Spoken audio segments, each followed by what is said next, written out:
Today on The Lowdown, a Down syndrome podcast, Dr. Rebecca Gradzinski and Dr. Heather Harris-Litt gives us a lowdown on autism and Down syndrome. Over to you, Hannah Marla. Thanks, Danielle. Hello, everyone, and welcome to the Lowdown podcast. My name's Marla, and I'm joined here by my co-host, Hannah. Hello, Hannah. Hi, Marla. How are you? Oh, I am pumped. I'm so excited for this topic. Yeah. Today, we're exploring research in autism and talking a little bit about what that means and what that looks like now and some autism subtypes. The the spectrum nature of autism makes it difficult to diagnose and difficult to categorize sometimes. And the term spectrum promotes inclusivity, which is good. Some people feel that defined categories of autism would result in more focused research and appropriate support for individual needs. But on the other hand, over-categorization has the opposite effect, where it can be difficult to identify salient features of development because the groups get too small. So big conversation. We're excited to dive deeper into this conversation topic with our guests who are leading the way in autism research. We have with us today two doctors. We have Dr. Harris-Litt, who's a psychologist specialized in pediatric neuropsychology. She has around 20 years of clinical experience in working with children and adolescents with neurodevelopmental disorders like autism, intellectual disability, and neurogenetic syndromes like Down syndrome. And her research work has focused on understanding early brain development in these children. Yeah, and we're also joined by Dr. Rebecca Gradzinski. She is a clinical psychologist and research assistant professor at the University of North Carolina's Department of Psychiatry and the Carolina Institute of Developmental Disabilities. Her training and background is in neurodevelopmental disorders as well, particularly autism, early diagnosis, treatment, and behavioral and neurobiological precursors associated with the autism onset. She has a current interest in early social communication behaviors across neurodevelopmental disorders, including Down syndrome and autism, linking these behaviors with underlying neurobiology and understanding early physiological markers that could predict developmental or treatment outcomes. Her research portfolio that explores early social arousal in infants as a potential predictor of diagnostic or functional outcomes. Super exciting stuff. So welcome to the Lowdown, Dr. Gradzinski and Dr. Harris-Litt. Thank you so much for joining us. Thank you. Thanks for having us. Absolutely. We're delighted. We're delighted. Yeah. Marla and I are very pumped for this episode because this is going to be it's one we've been trying to figure out for quite a while. So we're very happy to have you. So in the grand tradition of the Lowdown, we always like to ask our guests some secret questions so that our audience can get to know you a bit better. So we have 3 questions coming your way. Are you guys game? I'm ready. Thanks. Excellent. Okay. Okay. So Dr. Gradzinski, how about we start with you first? What are you currently reading or listening to? Could be a podcast, audiobook, music. Oh, that's a great question. And a tough one. I have a 4-year-old, so anybody who also has a 4-year-old in their house knows that the choice of my listening material or watching material is very limited, and usually not for myself. But occasionally I get in the car and listen to an audiobook. And currently I am listening to The Dutch House, which is a very good book, very interesting. But I tend to go kind of outside of the rest of my life for my reading material. That's awesome. Dr. Harris-Litt, how about you? Oh, okay. So I just finished Cloud Cuckoo Land. I don't know if you guys are familiar with that book. It's fiction. It took me a really long time to read because I just get little spurts to read here and there, but I just finished it. It's fabulous. It's the same author that wrote All the Light We Cannot See. So it's really nice. It's a really interesting book. So awesome. Okay, Dr. Harris-Litt, if you could meet with any historical figure, alive or dead, who would it be?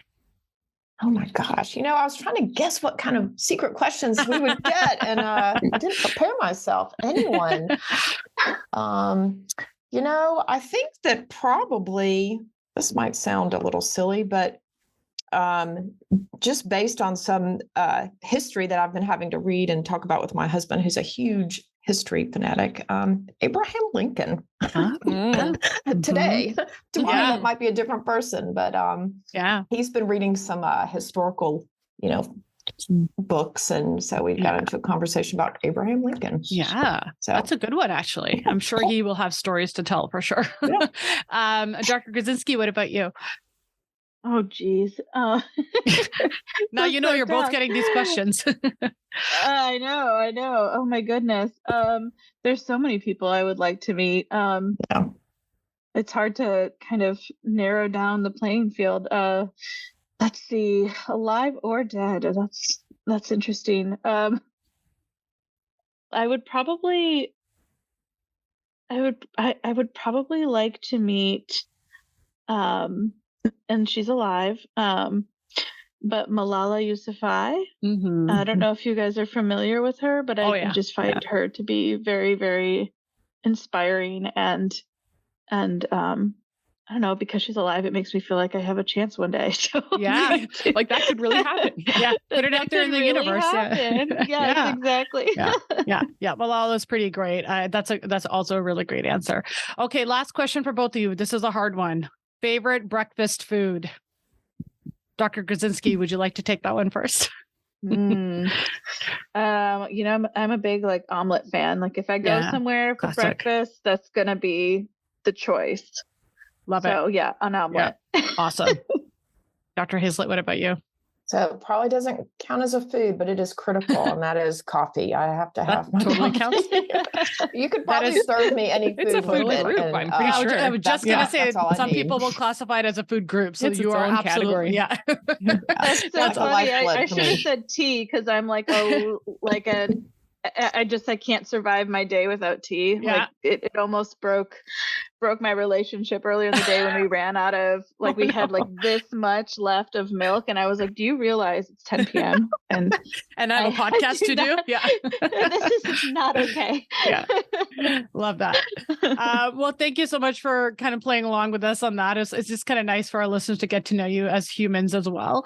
So let's kind of dive into our topic at hand. I would love to hear a little bit about when did you both start working in your field on that intersection between autism and Down syndrome? Dr. Grudzinski, would you like to go first? Sure. So I've always been interested in neurodevelopmental disorders broadly.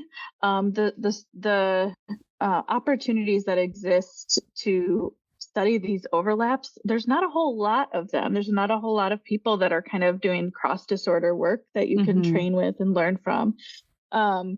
So I was really lucky in my postdoctoral training. So just after I got my graduate degree, to join the Carolina Institute for Developmental Disabilities, where they have this broad cross neurodevelopmental disorder focus, and people who have a lot of experience in that area.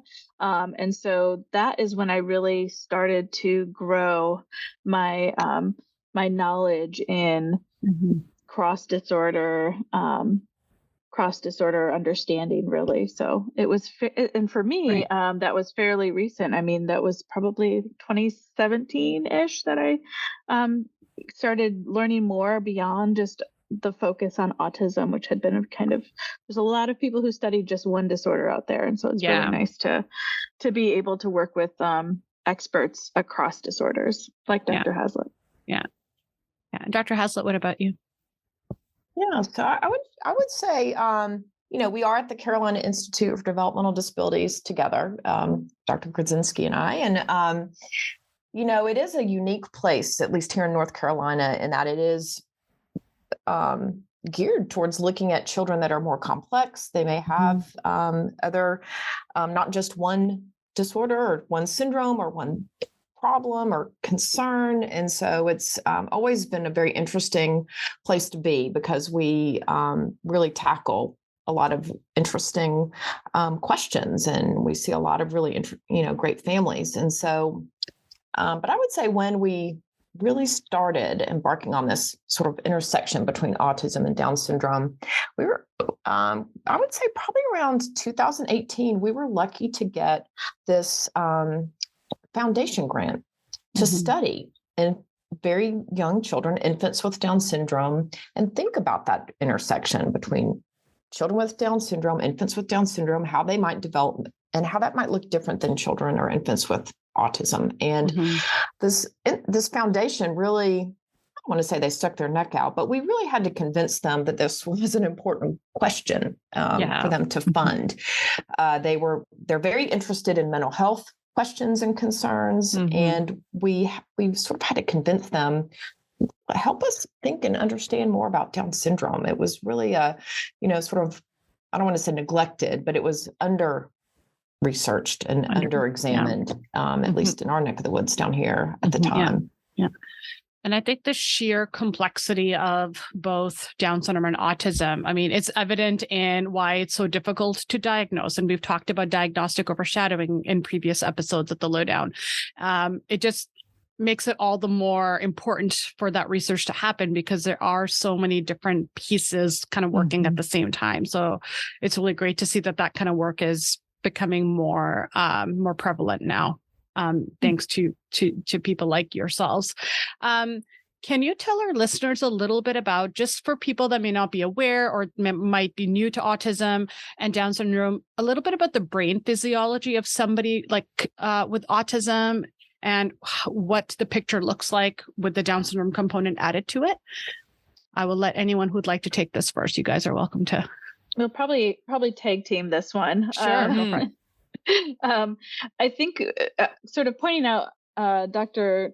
Hazlett's point there has been so much understudied about Down syndrome, including the neurobiology of Down syndrome, that we really don't know a whole lot yet about the neurobiology of Down syndrome to be able to say what it looks like across a full range of what Down syndrome is, which is also a very heterogeneous disorder, and then how that looks in comparison to autism, which is another heterogeneous disorder. A lot of the studies that have been done on Down syndrome neurobiology are mostly older individuals. So we don't have a whole lot of information about how the brain develops or what it looks like in children with Down syndrome. And it's usually these huge age ranges that really are cross-sectional instead of longitudinal. So meaning we see somebody longitudinal would be where we can see somebody multiple times and get a sense of how the brain changes over time. Instead of cross-sectional, which is we see them once, we get one picture of what their brain looks like, and that's it. And so there's just a lot more to know about what the brain looks like in Down syndrome itself, and autism itself, and any comorbid or comparisons across the different disorders. So we're really excited that we have this portfolio of research now ongoing to really examine all of these different aspects of brain development from infancy into school age and hopefully adolescence and moving forward longitudinally, so we can really examine how the brain develops over time. Dr. Hazlett, do you have anything to add to that? Well, that was a fabulous answer. I can't add a lot more to that. But otherwise, other than to say that, I think that we know a lot more about individuals with autism and their brain development than we do individuals with Down syndrome for all the reasons that Dr. Grodzinski just mentioned. And so it is something we're actively studying. But I will say there are some theories, right, about what areas might be more affected or more play a larger role. And so our group and some others have observed that children with autism, their brains tend to have some overgrowth, right? They're sort of too much of a good thing, if you will. And then what people have observed, again, mostly with older individuals with Down syndrome, but their brain growth seems to be smaller or slower. Right. And so that's sort of just a very generalized comment there about an observation that's seen. But, some of the things that people are very interested in looking at is whether some of the behaviors that are associated with either social communication or repetitive behaviors or memory and learning are more or less affected in those two groups. I mean, those are one of the questions that we have. Do children that have autism, do their brains develop differently than children that have Down syndrome, maybe in one of those regions versus another? And how does that relate to some of the behaviors that you see? Yeah. And the way that you understand an individual and the strengths and sort of relative areas of need that they might have. Yeah. This is fascinating. I love this conversation already. I want to talk a little bit now about the label of autism and how it simultaneously gives us information, but at the same time doesn't tell us very much about any one given person. I think that it's an important point that we have to make. It tells us some stuff, but it certainly doesn't tell us everything. And this has to do with the really rather broad inclusion criteria in the DSM-5, which is the Diagnostic and Statistical Manual. So it's kind of the checklist categories of, does this person meet the criteria for having a diagnosis of autism? There's more than just autism in that book. There's many, many things in that book. But the DSM-5 defines autism based on two core features, which would be your restricted and repetitive behaviors, and then differences in social communication. So there is an argument in the literature that this broad diagnostic label, in fact, allows researchers to more clearly define some subgroups based on further associated features such as language ability, intellectual ability, adaptive functioning ability, or comorbid conditions such as ADHD or social anxiety or other whole health conditions such as epilepsy. So you're seeing that this is a complicated picture, I hope, as I describe. This is what goes into saying there's autism or not in the picture. And Dr. Grodzinski, I'm drawing here from a paper that you co-authored with that amazing graphic that I use every day. Can you break this down a little bit and explain a bit more about why the DSM defines autism in this way now? Yeah, so the reason that the DSM-5 describes autism as a spectrum disorder with these broad criteria, sort of umbrella criteria that kids kind of can demonstrate features across these different areas, is we have a history of having subtypes within autism.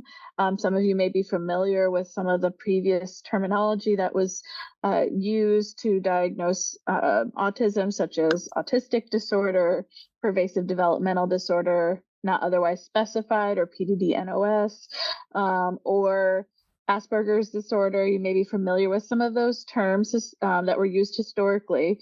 And when those terms were in use diagnostically, we found that in research studies that they weren't that informative. So whether or not somebody received a diagnosis of Asperger's disorder versus PDD-NOS versus autistic disorder was more related to where they received the diagnosis, how experienced the clinician was who gave that diagnosis, and potentially whether or not they met some arbitrary criteria in terms of their developmental or cognitive level at that time. So the different subtypes that existed were not actually that helpful and for us to understand the different profiles within autism. And so we made this shift, which was quite a controversial shift at the time, and still kind of is, that we felt like it would be more helpful for the clinical and research community if we had one umbrella term of autism spectrum disorder. And that would open up the doors for people to be able to better describe a person with autism with these other features that you just mentioned, Marla, that we could say it was accompanied with or without developmental delay, or with or without language impairment, and that this would help us kind of understand better what the different types of autism might look like. I think what we've learned since then is that autism is probably even more heterogeneous than we even knew when we made this shift, and that the ways in which we can characterize or better understand types of autism are not within these handful of things that we might be thinking of. Like, it's just very vast, and every single child, every single person has a unique set of strengths and weaknesses, and relative weaknesses that can be worked on. And so having the individualized person-centered approach to any sort of diagnostic or treatment with an individual with autism is really kind of where I think we are now. And that makes it hard when you have somebody come in with a piece of paper that says, I have autism spectrum disorder, and then that doesn't give you a whole lot to go on its own. And so you really have to meet the person and, get a better sense of what that profile of autism looks like so that you can tailor intervention and treatments in a way that's going to be most effective for that person. So that was, sorry, a long-winded answer to your It was a long question. It's a complex question. Yeah. And I think I want to draw out a couple of points that you mentioned and get into those a little bit more. So for people who aren't familiar, because there will be people who have not done this process, the diagnosis of autism is based on observable characteristics. So there is no blood test. There's no genetic test. There's none of that you can do and say, yes, this is autism now. Right. And will that change in the future? We don't know, probably. But autism, from what we do know, is related to like this humongous range of subtle or not so subtle genetic differences. We can see some of that in the research now. And what was happening probably was people who presented or showed a certain set of characteristics were given label A, let's say Asperger's or something. But the reason that they showed that set of characteristics might have been different for like every single person in that group. And that's where a real tangle was caused. And that's part of what was undone by broadening the criteria and saying, if you're in this group, if you have these two things, and it might be plus or minus these 5 other things or more. So I think that one is a point that we should make here. Did you want to add anything to this section, Heather? Or Dr. Hazlett? I don't. Oh, please call me Heather. You're exactly right. I think it's complicated, and it became a little bit more complicated with the DSM-5 because of this shift in all these labels, which was viewed as a helpful way to group everybody together and get them on the same page. But I will tell you that confusion exists to this day. I was in clinic last week, and the family came in and they said, we think he might have Asperger's. The teacher at the school said to check that out. No such thing. You're thinking, okay, well, that isn't even it's not even one of the choices anymore. So it's just out there still. People have these different viewpoints and they feel very strongly that it's either high functioning autism, but it's not regular autism, or it's Asperger's, but it's not, autism spectrum disorder. There's a lot of misunderstanding in the community, in the community about how people are talking about autism and what it means. And I think it's because it is sort of a spectrum now, right? That you have to think about. And there are all these other components that can change how that person is functioning, whether or not they have language, whether or not they have an intellectual disability, whether or not they have some other condition, like you just mentioned, ADHD. So I think it makes it really complicated for both clinicians, quite honestly, and families.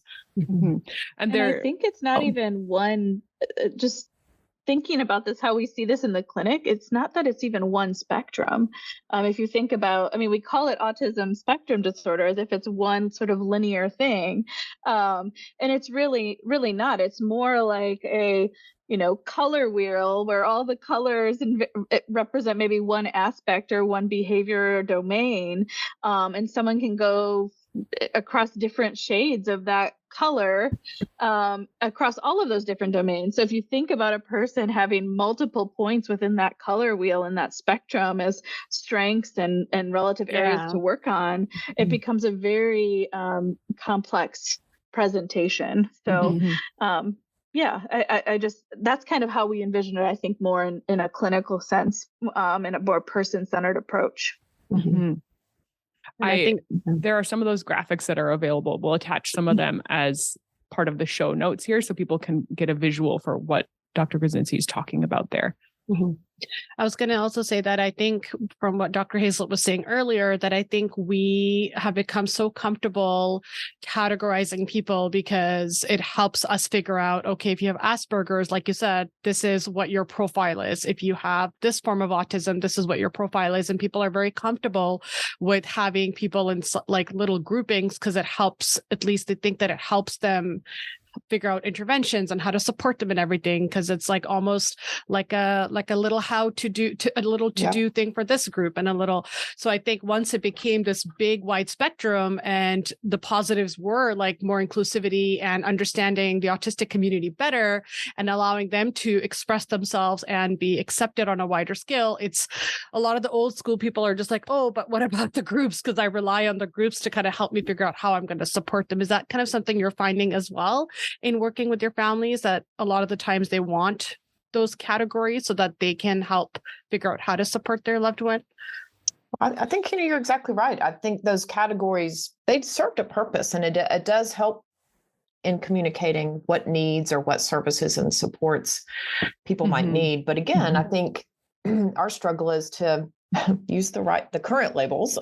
You know, we need to do that, but and maybe just educate, like, okay, you need to still ask for these particular supports, because it's not going to just be implied with your, the label of whatever, it's no longer, high functioning autism or Asperger's, but. This is one of the things that we find challenging. At least I'll try not to get on a soapbox, but at least in the United States, I think one of the things we struggle with is the requirement of insurance companies to have a category diagnosis to provide services that are covered. And so, there's kind of this interplay between what's helpful for a family, but also what is required to get the services that the family might need by the insurance companies to cover that. So there, I think it can be helpful, but I have also seen many instances where providing that the label or diagnosis of autism really doesn't fully capture what this person needs, and trying to find ways to advocate for that in a system that doesn't really allow for spectrums of behaviors and really wants everything to be in this cookie cutter box is challenging. Yeah. And I think it speaks to the sort of inherent inequities in our current system that, supports have dollar signs attached to them, and people are trying maybe not to give out supports where they are needed, and it's very arbitrary. We're in Canada, we have a different system, but similar concerns, and we could soapbox all day on that topic around, equitable access, and not just equal access, but equitable access to required supports to help people. I'm going to look at the soapbox and then I'm going to jump right off of it because we have other things to talk about. So fair. I could go all day on that one. But I would really love to hear your thoughts on what we think about for this intersection between Down syndrome and autism as it relates to these additional criteria of language and intellectual skills and additional conditions and diagnoses, and kind of where do those things overlap in your research work or in your clinical work? Let's start with you, Dr. Hazlett. I couldn't tell who you're gonna look at, so thanks. I'll take that. I'll take the first stab. So I do think that probably one of the first or most important considerations that, at least in the clinical setting, when we encounter a child that has Down syndrome, but they're in clinic pursuing this question of, is it possibly an autism spectrum disorder? I think probably the first thing we want to be sure to do is to kind of meet that child where they are, and that give a complete understanding and get an appreciation of developmental functioning, because we never want to anticipate that a child should be doing a skill or should be doing a behavior when developmentally that's not appropriate. So I think that that's probably one of the most critical first steps that we always want to take, is getting a really good understanding about the developmental and I'm talking now about young children, less so adults, but their developmental capabilities and functioning, their self-care skills and things like that, so that we can think about those other skills related to autism, their social communications capabilities appropriately, and that that we're not expecting them to do, for example, more gesturing than might be reasonable. If there's certain developmental trajectories to some of these skills, for example, with joint attention and responding or initiating joint attention, and you don't expect those to happen at certain developmental points too early. So we want to make sure that we're taking that into consideration. And this, to put a little bit of background here, in the world of research and in the world of therapy, we don't think too much, if at all, about somebody's chronological age. We're a lot more concerned with somebody's developmental phase, stage, however you want to think about it. And we're basing things off of that. It gives us very little value to say a 5-year-old should XYZ. We're somebody with this level of development. The next step is kind of where we go with therapy, and I'm assuming also in the research that you guys are both doing. Dr. Grudzinski, did you want to add to that? Yeah, I think the other piece there's so many pieces to think about here, but one of the other really important pieces for us beyond sort of the developmental level of where that individual is at, is thinking about any other medical comorbidities that might exist that might affect somebody's social communication abilities or repetitive behaviors or things like that we might be looking for to give that potential co-diagnosis of autism. We see lots of people with Down syndrome, and the medical comorbidities are really important features that need to be considered when you're evaluating for autism as well. And this includes things such as epilepsy, such as ADHD, such as sleep apnea, even some of these things that really affect somebody's ability to participate in their day. And other things are like illness and surgery and all of these other things that really do impact somebody's participation, but also their development overall. If somebody's out on surgery recovery for months and months at a time, they can't be expected to gain skills at the same rate as somebody who's not having that experience. So that's exactly, kind of what I assume you mean by those things. That is absolutely what I meant. Thank you. Yes. One phenomena that comes up with some regularity in public media is the idea that a person with autism who's been locked in, and then when provided with a very specific, often non-evidence-based tool, is able to do something very unexpected, such as, write a book and this phenomena can be considered differently, of course, depending on how a person thinks about autism. And if we think about autism as a monolith, then the implication is that anyone who is not finding that specific thing to unlock their child isn't doing enough, right? Because as Marla mentioned earlier, sometimes families will get desperate and will try whatever they can to unlock the autism. So given what we've discussed so far, can you comment on these kinds of stories that kind of pop up in the media, and what are your thoughts on those things? Either of us? Sure. Dr. Hazlett, why don't you go for it first? Sure. So I think you said the right word, stories. I think people can always look to media and online communities and find a story or an example that will fit what they're desperately looking for. But I think when you're kind of in the trenches, out in the clinics and working with families, what you most often see is a lot of hard work and a lot of baby steps and a lot of movement with support with gaining skills. And so I think that we hear that too. We hear stories about, this magic, whatever, treatment pill, technique, skill, whatever it might be. And they do seem to change over time, right? There's the new thing that always is on the horizon. But sometimes it's got a lot of, sometimes there's some research validity to those paths, but sometimes there's not. And so we really like to caution families. The one story out there may be great for that family, but it's not maybe what happens most of the time with most of the families that we work with. It's just a lot of time and hard work to kind of make sure that you're giving somebody enough support to develop and gain skills. It doesn't usually happen overnight. Dr. Grodzinski, did you have?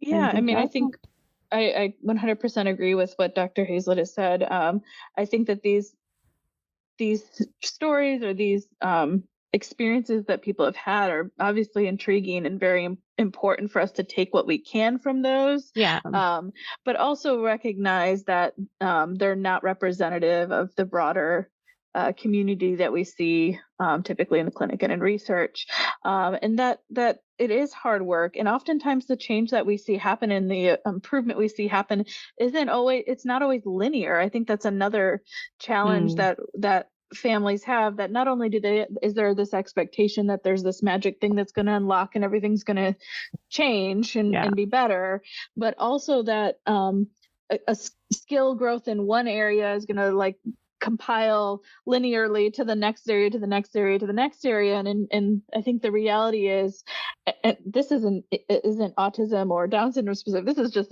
development specific. Growth does not go in this linear pattern. And as a mother of a 4-year-old, I can see that. I see that every day in my 4-year-old, that she's got that gains this skill in one area, and then all of a sudden this other area is not where it was yesterday. And then we go back and it's a game you play where you have skill growth in one area and then another area, and they all kind of get there, but it's not linear by any means. And something that we talk about when we're learning to be therapists and clinicians is this idea of dynamic systems of development, where there's sort of domino effects that go every direction. So you learn something in one area and that affects other areas of your life, for the better or worse. So you're learning something, and then that impacts how you act in a situation, which makes you learn something else, which, it's very, very complex, kind of lots of ingredients in there, and everything has its own interaction with everything else. So it is really complicated. I think one of the things that we should go back to here briefly is this idea, or what we know now, about how the underpinnings at the biological, physiological level, neurobiology, are telling us that autism is as vast and wide as we see that it is. So because one person with autism does something unexpected and things, look very different for that person today than they did a few years ago or whatever, their autism by large percent chance is not the same as your own child's autism. And there's not too much value, I guess, depending on how you look at it, in making those kinds of comparisons, because they are detrimental potentially to your own outlook on what your child's capabilities are and should be, if that makes sense. Yeah, absolutely. I think every child is unique. Your child is not going to be the same as any other child. And so I guess embrace and be with the wonder that is your child, if I could say anything, and meet them where they're at, like Dr. Hazlett said. And I might just add that at least for, autism, it's considered a neurodevelopmental syndrome. And that word development is in there, and it's in there for a reason. I mean, children are usually the age where that diagnosis is happening, but that's more and more common that you can have older individuals, young adults, college age students, and young adults being self-identified or identified. But what we have the benefit, at least with our research program, to have been able to follow kids. We've followed a cohort of kids for not quite 20 years, but almost 20 years. And one of the things that is incredibly fascinating to me is just to watch the change in development. And it really is, we struggle a lot in research with a lot of different things that, label, criteria and meeting criteria and characterizing these behaviors. And so we can talk about that in a different way. But one thing is clear is that kids are not the same. Even kids with autism, that we say, okay, you have autism, but then watching them grow and develop, into young adults, they may struggle with different things at different times in that path of development. And early on, it may be much more rigidity, much more, difficulty with transitions and changing, environments or whatever, transitions, whatever it might be. But then in middle school, it's much more some social interactions and peer groups and how to even, interact with peers. So it can be really different at different times. And again, we also are taking into consideration sort of that developmental ability or capability and their language level, but all things being equal, that the profile changes even in the same child across their development, and what they struggle with or what they, are doing well with changes depending on that. So it's a very difficult thing to pin down even in the same child. Yeah, absolutely. And that tells us maybe two things. One, that if you do have a diagnosis for your child, it's based on a snapshot in time. Those assessments are very robust. They're very long and in detail, but it is that moment in time, which is not to say that your child's going to grow out of autism, but it is to say that who they are today is not necessarily who they are next year. Yeah. And that is a universal of life. So that's not just people with autism. That's everybody who has different seasons for different challenges. And these are maybe more clearly definable challenges, or maybe more evident because the level of distress that a person might demonstrate can be quite high. With, a young child who struggles to transition, it can look intense. So yeah, I think those are really great points that you brought up, Dr. Hazlett. Yeah, I think it's important because it tells us that, what you're to remind yourself as a parent that whatever the challenge is today is not going to necessarily be the challenge tomorrow. That there, things will be different as your child grows and develops, and there's a lot of hope in that message that if there's a challenge right now, just know that's not going to be forever. That you can get help with that challenge for now to make it better for the future. I think one of the things we struggle with a lot in the clinic and research too is kind of understanding what that trajectory is going to look like. Like, I think a lot of parents come in and ask us the question when we give the diagnosis of autism, what does this mean 10, 20, 30 years down the line? And, we unfortunately have to say we don't know what that's going to look like, because we know kids change and grow, and what your challenge is today is going to be different than what your challenge is tomorrow. And so, and we're still trying to understand from all the research we're doing what these heterogeneous pictures look like in a snapshot as well as over time. So you're kind of adding to the complexity of autism, this heterogeneous snapshot, but also this heterogeneous developmental profile that exists over time. There's a lot in that to unpack for sure. And I think, like as had mentioned earlier, like kind of taking away the groups and making it more of a spectrum, and understanding that it is not a monolith, it is a heterogeneous group, that everyone has their own experiences. That can be a bit daunting for families because they have their picture of what autism looks like, right? And they may not know what the developmental progression of autism would be, especially when you get diagnosed as a younger child. So you had said one really great thing right there, Dr. Grudzinski, which was the problem of today may not be the problem or challenge of tomorrow.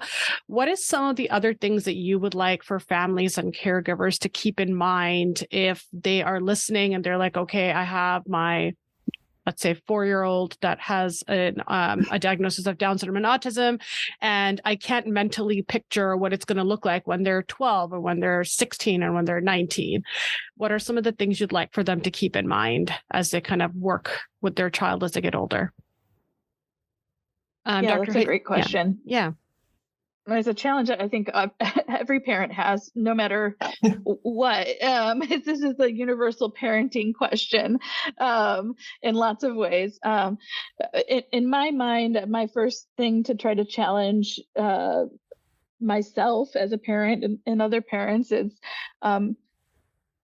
try to spend more time in the moment with your child, with where they are right now. And we can't know and we can't predict what it's going to be 5, 10, 15 years from now. So there's only so much you can get from having those those worries and anxiety about what the future looks like, because they can be paralyzing and they can be intrusive and overwhelming if you spend all the time thinking about what this is going to look like in the future, instead of just being with your child right now and focusing on the wonderful things that your child can do today in this moment, and the ways that you can capitalize on those wonderful things to help grow a strength in another area, or help with that challenging you're focusing on right now.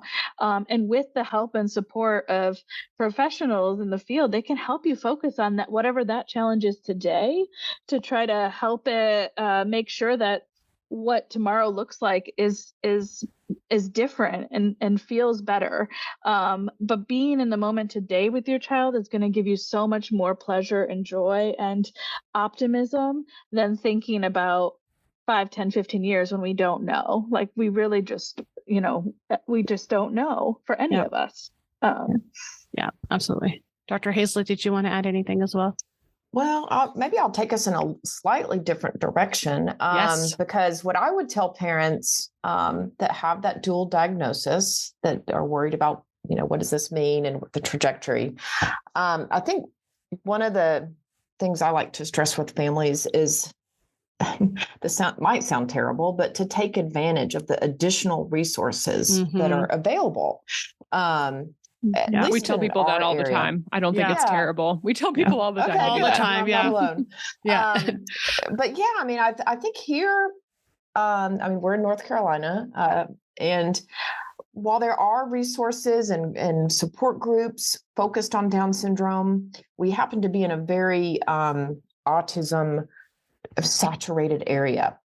So at least where we are in North Carolina, there are many, many services that are focused and devoted to autism, whether it's social skills groups or camps, or just in clinic, therapists that are very familiar with autism. And so I think it's, at some level, it's helpful to not, ignore the fact that, okay, you have a child with Down syndrome, but they also are eligible for services for autism because of this other diagnosis, and to pursue those. And they're not going to probably be filled with children that have those dual diagnoses, but I always tell parents to just be savvy consumers, pick and choose the things and the services that seem like they will work best for you and your child or your family.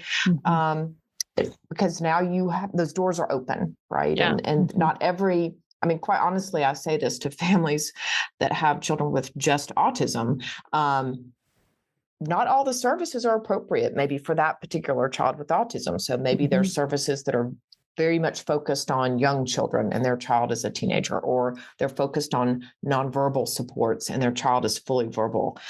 So even just with one diagnosis of autism, parents are kind of having to weed out the things that are the most appropriate. I think the same would be true for children that have both of those diagnoses, Down syndrome and autism. Pick the things and the supports that make sense for you and your child. But it opens the door to a lot of other opportunities for resources and supports. And I think depending on where you live, to varying degrees, does it open the door? Here in BC, it absolutely opens a huge door to get that second diagnosis. And that, for some families, the whole process is quite fraught with grief for many families to pursue a second diagnosis. We've talked about this in other episodes. But that silver lining of more support and more resources is a big piece that I think motivates families to go through that process. One thing that I wanted to add to this section of our chat, I suppose, is the idea that we're saying you don't know what's going to happen in the future. And I would not want people to listen to this and think, well, then why do we bother to do things?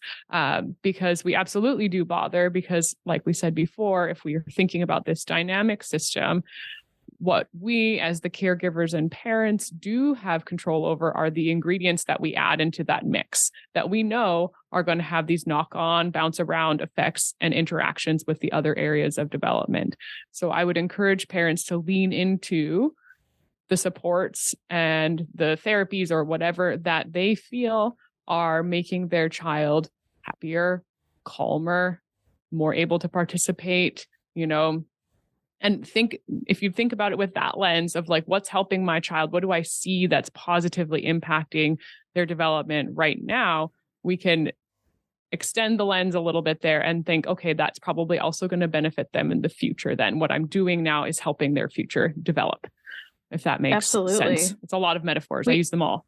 Yeah, we don't know what's going to happen in the future, but we do know that the things that we do now are going to be important for later, which is why we promote early intervention and those earlier diagnoses and earlier co-diagnoses so that we can get a better picture and implement services earlier, because we do know that that does make a difference. That does lead to more functional, improved outcomes later in life. So that's one thing we do know. We might not know your individual profile, but we do know that starting now and doing things now is better for later. Yeah. And I think all of this advice is also helpful for hopefully all the therapists that are listening out there, because I know Marla and I always, one of the most difficult conversations that we have to have with some of our families is when, you're suspecting autism as part of the profile and they're already grieving the diagnosis of Down syndrome. It's like, how do we bring this on? Because some families will receive it as, let's see if this is the case. I want more support for my kid. Let's do it. More funding. This is great. And then for some families, it is a door that's better left unopened because they're like, I can't deal with this additional label for my child. So I think what both you, Dr. Grudzinski, Dr. Hazlett have said is really good.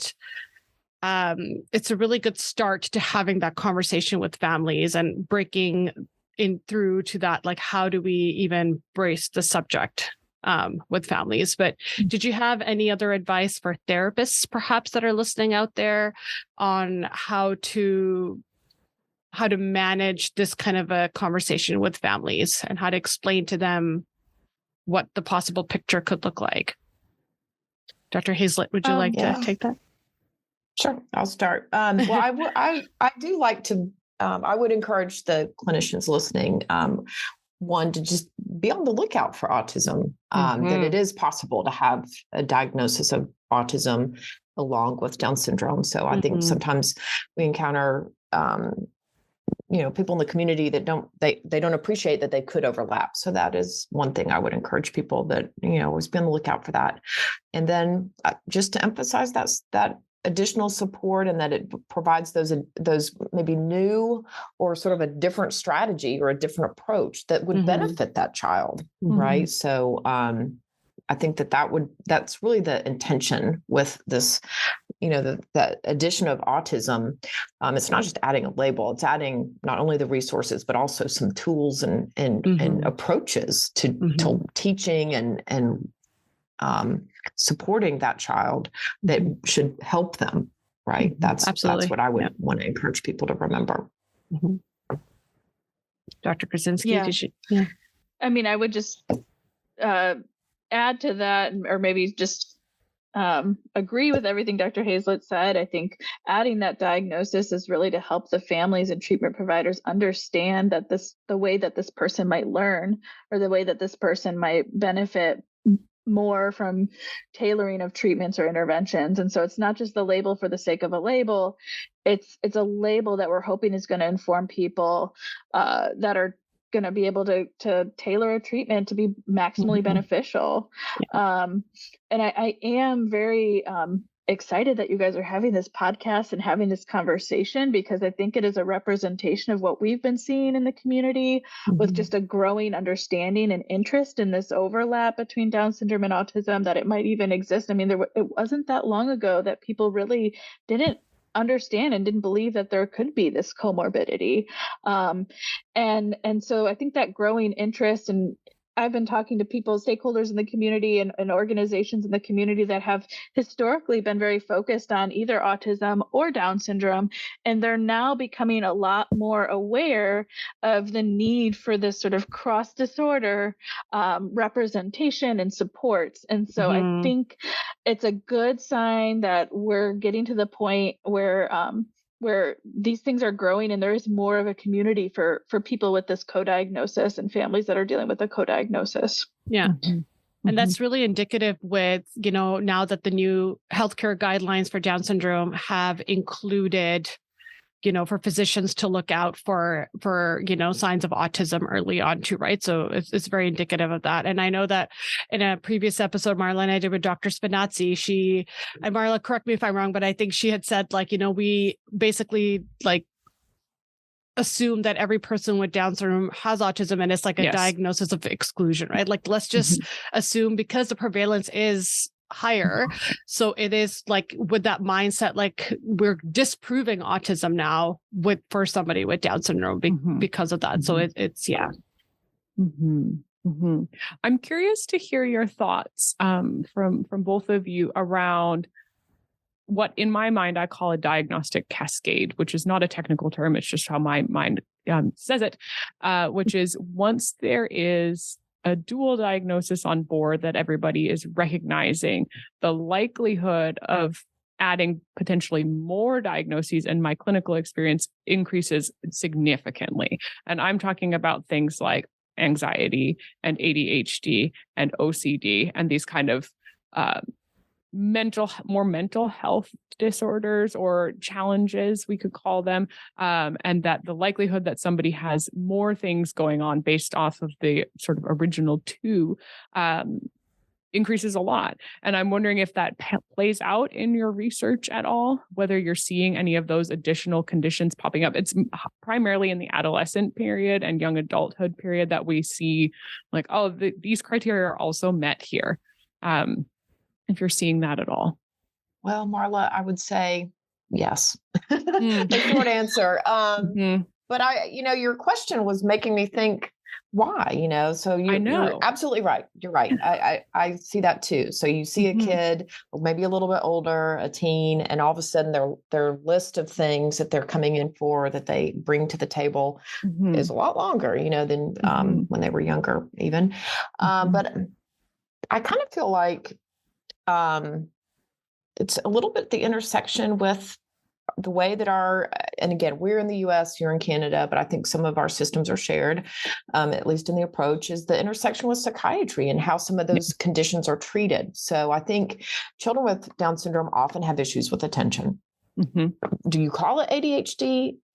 Yeah. Or do you just know that they have issues with attention? Yeah. Well, maybe if you need a prescription for some stimulant, that somebody's going to have to write ADHD or say something about ADHD. And so then it gets added to the list. And the same is true for anxiety. And especially with you, when you're thinking about comorbid Down syndrome and autism, individuals with autism and Down syndrome both can struggle with anxiety and being anxious in certain situations or in certain environments and in scenarios. And do you label it with anxiety? Do you treat the anxiety? Do you need the label to get the treatment for anxiety? It starts to get all enmeshed. And so I think it doesn't mean that.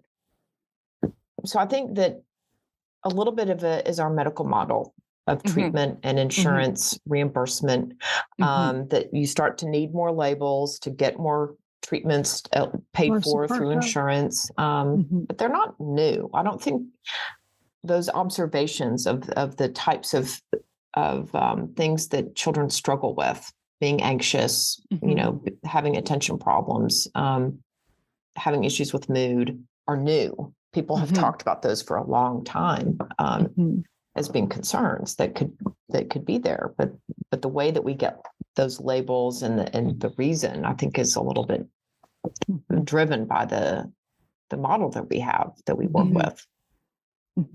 I think we should be really careful in this moment to be really clear that these additional mood diagnoses that somebody can have, mood and attentional diagnoses, are treatable with pharmaceuticals, but autism is not. And we should be very clear about that. I appreciate that clarity. I'm sorry if I don't think that you muddled it, but I backed up for a second and thought, we should be really clear because we're talking about psychiatry and, getting the label to get the pharmaceutical support there. And those things do work when applied appropriately to people with a dual diagnosis or a single diagnosis. So those things are effective, but that we're not in any way saying that should also be pursued if there's just a dual diagnosis. Right. Being clear there. Yes. Thank you, Marla. Thank you for all that clarity. And I think Dr. Hazlett is 100% right. And I think just adding to that, you're pointing up to a challenge that we have in our system that relies on behavior. And the behavior itself can be interpreted or understood across many different disorders. What might be interpreted as compulsive behavior and given this label of OCD in one situation may look very similar to an intense interest or unusual interest that we might see in autism, right? And so I think that because we rely on behavior and report, observation, parent report, self-report of symptoms, we are meaning instead of having a blood test or a brain scan or something that is linked to biology more clearly, we are reliant on these imperfect distinctions in understanding a diagnosis and treating treatment based on behavior alone. And so I think some of these co-diagnoses that you're referring to that kind of compile or mental health diagnoses that increase over time, I think it's in an effort to help behaviors that we're observing. But unfortunately, in the medical model, we have to put this label on it. Some of those behaviors and can kind of meld together across different diagnoses. And can I add one additional? I'm not sure that was very clear. I felt like I had a clear point, and then it came out all jumping. But I'm also I'm making us like travel all kinds of different tangents. That's maybe how my mind is working this Friday afternoon. But the other thing that comes into play when you're thinking about like why are all these additional diagnoses popping up usually with later aged individuals is that as people are growing and getting older and they have the capacity to report on their internal feelings. Yeah. We are also better able, I think what you just said, Dr. Krawczynski, about relying on report, that does influence it too, right? So teenagers are much better equipped to be able to tell us, I feel sad, or I'm anxious and this makes me scared, whatever their words might be for it. Compared to a 2-year-old, a 3-year-old, a 4-year-old even. So I think we're better able to incorporate the individual's report, their own self-report that can tell us more about the things they're struggling with. As individuals are getting older. Yeah, saying it or even I was going to say saying it or even showing it in a different way, right? So for those of our students that maybe not have the language or speech capability sometimes, but how you show distress or stress or depression or anxiety when you're 5 could be very different than how you show it when you're 15. So you're absolutely right. It's just kind of how they're expressing it. It's also possible, I think, that we know whether singular disorders or comorbid disorders, there are some things that are increase in likelihood as you go into adolescence. And I don't think we know as a field really the intersection or the reasoning, the ways in which sort of hormones and other aspects of development during that time impact these disorders. It's definitely something to keep an eye on as kids get older. But yeah, there's a host of those things you were mentioning, like anxiety and mood disorders, that the prevalence of those increase over time for a whole host of reasons and in the population generally. That is a good point. And I think in addition to all of those things, the label that may or may not be applied to your person does depend in some part on who you go to see. So you might, depending on where you present with your needs, everybody is trained in medicine. We know this is a problem, by the way, but everybody is trained very much in a silo. So you are an expert in your own particular area, and we're kind of told to stay in our lane, which is a good thing, because otherwise we get into dangerous territory with, some ultra crepidarianism. But the same presentation, the same behaviors, the same needs might get different labels depending on if you see your OT first, your SLP first, your psychiatrist first, or an emergency room doctor. So that is something to keep in mind as well. That doesn't mean that it's being applied incorrectly, but every different label has different sort of nuance, and everyone's trained slightly differently to observe things. So there's a piece of it there too. I think people might be taking away that this is complicated.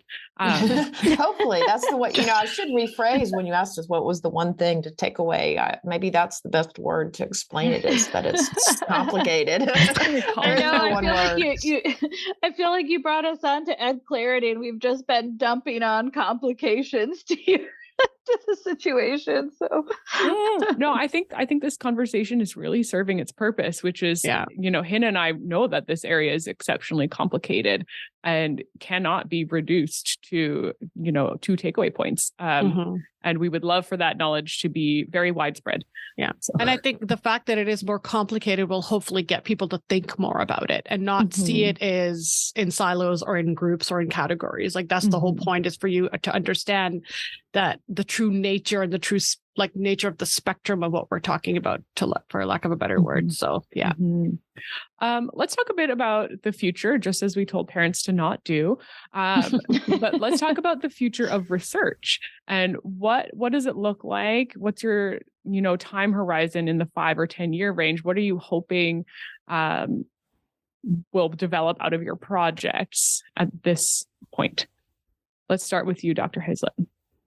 So I hopefully we will have lots to say. Dr. Grudzinski is sort of paired with me, so I don't want to step on her toes in terms of what her project will find out. But we're in the midst of our infant project right now. So we have, hopefully with funding provided, right, a couple more years to follow these very young infants, 6-month-olds, to age 2, the first 2 years of life. And we're hoping to be able to really look at a very rich sampling of their behavior. We're getting a lot of different behaviors and assessment about development and autism features in that cohort, but also brain development. And so we have been really fortunate to be funded in a national level study to, see these little babies and follow them through time. And that's kind of covered the COVID period.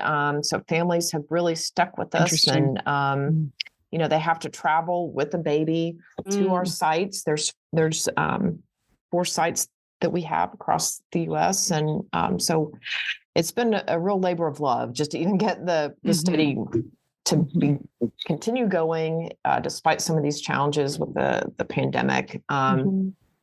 But yeah, we're about 2 years out to being able to have some really good, rich data about what does that early brain development look like in these infants, and how might it look different than children that just have developmental delay, or children that are typically developing, or children that go on to have autism. So we're able to really think about that. And actually, that's where Dr. Grudzinski is going to hopefully insert her expertise in thinking about some of the overlap in those early features of those infants shared between Down syndrome and emerging autism symptoms. So that's where we're hoping it's headed. I'll let Dr. Grudzinski talk about her project a little bit more. Oh, sure. I think there's lots of things we're hoping for the future, and lots of ways in which our research is guiding us toward different sort of nuggets of information that kind of build upon each other. So, because our research is still in progress, and we use that to kind of help us understand what the next step is, and the next step is, and the next step is. It's hard to say where we'll be in 10 or 15 years. But right now, I think our focus with the little infants that we're studying is to better understand the very early behaviors related to social communication and skill development in that area, what it looks like in individuals before they have an autism diagnosis, and then once they develop into having an autism diagnosis, versus typical development, versus kids with Down syndrome and kids with Down syndrome who then go on to develop autism or don't, and understanding what those very early precursor behaviors may look like, so that we can intervene earlier on and maybe predict who might need some of those more autism related treatments earlier on in life. I think relatedly, we want to link that to some of these brain metrics that we're gathering that Dr. Hazlett mentioned, so that we can better understand the biology and the neurobiology underlying the behaviors that we're seeing or observing. So that can help us really understand what the maybe subtypes within these disorders might look like, for example, which we've just discussed as this huge complex thing, but we're starting to understand that a little bit better, and that's the goal. And then I think related to that, we are interested in understanding the brain and the neurobiology, but we also recognize that not every child, family, community is going to have access to something like an MRI scan. And so we're also very interested finding other markers that are more easily attainable, feasible in early life, that might be linked to some of these outcomes in neurobiology as well, that would be more community-wide accessible. And so one of these areas might be some physiological arousal markers, changes in pupillary dynamics that might occur in response to specific stimuli. And so that's another area that we're kind of building and growing as well, is what are some of these other aspects that are linked to this neurobiology, but are maybe more proximal, that we could measure more easily in a broader community. So that was a lot of information, but that's our goals. We have lots of goals. I'll restate for the purpose of listeners maybe a little bit. So you're talking about, instead of relying solely upon behavioral observations, is my baby looking at me or not? Does my baby want to play or not? We're talking about other physiological things that could be maybe measured, that would give us an indicator of like, ooh, we should invest some more supports for this child to really, really help them with some of the socialization goals, or with some of the motor milestones, some of those kinds of things. Because right now, all we have are our eyeballs and our keen observation skills to really look at the broader strokes of behavior, but we know very little about the physiological sort of underpinnings or markers that could tell us the same information much more quickly and accurately. Right. And right now that looks like MRI scanning. That's like kind of what we're focusing on and doing. But we recognize the long-term is that's not accessible right now. And so it's also other aspects of physiology that could be helpful in addition to that. Dr. Curious. Go ahead, Hannah. Sorry, I was just going to say, are you hoping that the more research that you do in figuring out the physiological and neurobiological underpinnings of autism, do you foresee that changing the diagnostics of autism? Like, do you think that there's a future where it won't be entirely based on observation, but maybe observation of behavior and the biology of it? I was just curious what your thoughts are on that.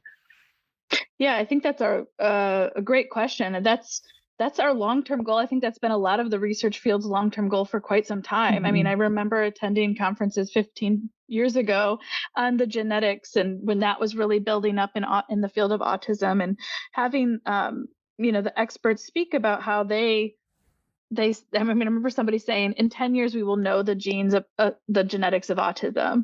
And I feel like we're now 15, 20 years on from that. And we know a lot. Like, don't get me wrong, that we've learned a lot from that research, and those genetic pieces have been very informative, but we don't know this gene caused autism, which is, I think, what we had hoped back then. And so, yes, I think our goal is to better understand the combination of behavior and neurobiology that might be better predictors of autism later in life, so that you can intervene earlier and tailor treatments earlier and better. So yeah, that's the ultimate goal. What we might find out is that it's a lot more complicated. Oh, we might. That word again. That word again. Yeah. This all just makes me reflect that the brain is not an easy organ to unpack. And Nope. and there's similar research across, various things to do with the brain. Mental health has the same kind of research going on, where they're thinking, we would love to be able to image and figure out, what kind of schizophrenia you have, or what exactly is causing a major depressive episode for you, so that we can tailor treatments to work perfectly from the get-go. And all of that is because the brain is just real tough. It does not give answers easily. So that's also what's so fascinating about our field, though, and about children and learning about how they grow and develop. I mean, we will never not have things to learn. So, which is kind of wonderful. Yeah. Really, it's kind of wonderful, a little daunting, but kind of wonderful. And I think the neuroplasticity part, when kids are younger, just makes the picture even more complicated, right? It's like, it's constantly changing. We got to just keep up with your changing brain. So yeah, right. And it's changing differently in the mix, and teenagers, and you bet. So. Yeah. To close out our discussion today, I'm wondering if there are any resources that you'd like to share with listeners. These could be clinician-oriented resources or parent-oriented resources that you think might be helpful. We can start with you, Dr. Grudzinski.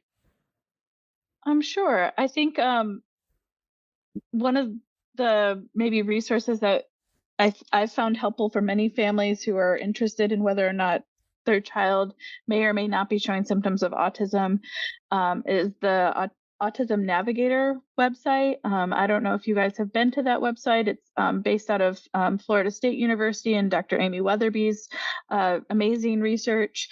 But they have resources on there with information about the symptoms of autism specifically, and a video glossary with examples of what these symptoms look like, that we might observe in some of these diagnostic assessments. And so families have found that useful, just to get a sense of the types of things we're talking about when we're considering this potential comorbidity of autism and Down syndrome. So that might be one resource I would check out. I actually usually advise people to go to that website as well. So I was going to say it is phenomenal. You stole my idea. I know that on your prior podcast, you have some other resources that I would probably just recommend. I mean, we're here in North Carolina, and I noticed that you'd referenced the Teach website. So that's Teach with 2 C's. It's a program here in North Carolina, but it has a lot of great parent-focused materials and reading materials. And then we always suggest families check out the ASNC website. That's the Autism Society of North Carolina here in North Carolina. They are very robust, but they have a great reading library on their website too. Those are just some favorites of mine. Perfect. Thank you for sharing those. Well, it's been a pleasure to talk to both of you. I knew I was excited for this. Absolutely. I remain excited about this topic. We appreciate both of your time today in coming to explain some of the complexities and give them some more nuance for our listeners. Yeah. Thank you.